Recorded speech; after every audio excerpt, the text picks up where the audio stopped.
Spoilers for the Alvarez Empire arc of Fairy Tail. If you haven't read from chapters 438 to 505, or are an anime-only watcher, either leave now or proceed with caution because there are massive spoilers. Okay? Let's begin. Character deaths. A concept that dates all the way back to when mankind first started telling stories. This can be a really big event in the story depending on which character dies. Hell, some of the best character deaths are the characters that almost the entire cast knows or cares about, because their deaths could either open up more routes for character development, more routes for character interactions, or even more story arcs than if they were to stay alive. And yes, it certainly sucks when it happens, but sometimes the characters gotta bite the bullet in order to tell more stories and create stronger characters.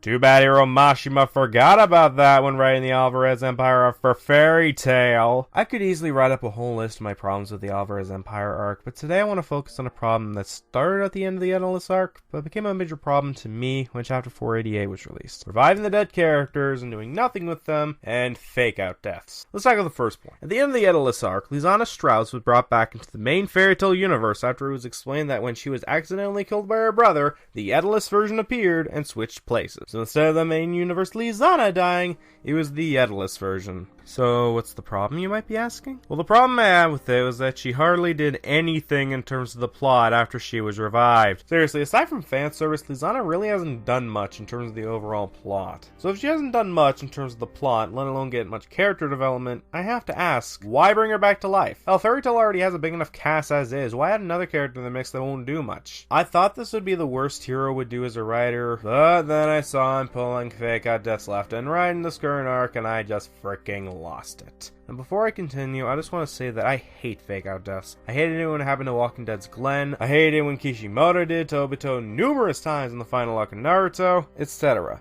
But back to Fairy Tail. Starting in chapter 488, we got a series of deaths that end up being reversed in either the next chapter, the same chapter, or 3 chapters later. We got Gajil's death after he got sucked into another dimension that he couldn't escape from. We got Mirajane getting blasted through the heart. And we got Juvia using blood transfusion magic, somehow, to save Gray's life. And what happened afterwards? Gajil got teleported back into the main world in 491 because of a magic that reconstructed the area, which includes the portal that sucked Gajil in. You know, the portal that closed 3 chapters prior to this. Mirajane got her wound shrunk by Brandish, who was with 2 other Sprigons at the time. Juvia? Well, despite already being dead, and despite the emotional goodbye to Gray in 499, Wendy revives her somehow. Just somehow. So why do I consider this a big problem, you might be asking? Because not only are the circumstances for the revivals friggin' stupid, but it also hurts future suspense / tension when this shit happens. As I said previously, Gajil was in another goddamn dimension at the time he came back, yet the reconstruction magic somehow teleported him back. That doesn't make any goddamn sense, especially when the portal was closed chapters prior to this event. It not only sounds really dumb, but it also made me question the point of it all. Mirajane's was even more worthless because it literally happened in the same chapter she was quote-unquote killed.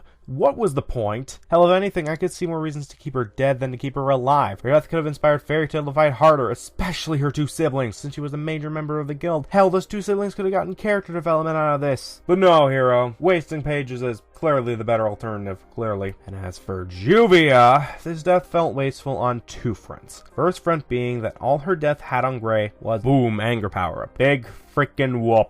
Second front being that Gray already lost enough throughout this series. His teacher, his parents, his dad, again, his teacher's daughter who saved his life. So why attempt to take another thing away from him, Hiro, when you've pulled that shit numerous times already? Needless to say, though, I was not happy with any of their circumstances for revival. Now we reached the second part. Why is this bad when trying to convey feelings of suspense or tension to the audience? If every character could be simply brought back to life with ease in the story, then why should we, the audience, feel anything when these characters die? There's no point to be emotionally invested in these events because Hiro will just easily revive them in the next week. Oh no, Natsu's dead. Oh wait, he's alive. Oh no, Lucy's dead. Revived. Oh no, Ursa's dead. Wait, why should we care now? We know she's gonna come back. Oh yeah. If you're gonna kill off a character, kill them off for good. Look, I'm a firm believer that if you can tell more stories if a character dies than if they live, then do it. Yes, it'll suck to kill them off, but if it helps the story, then it'll be worth it in the end.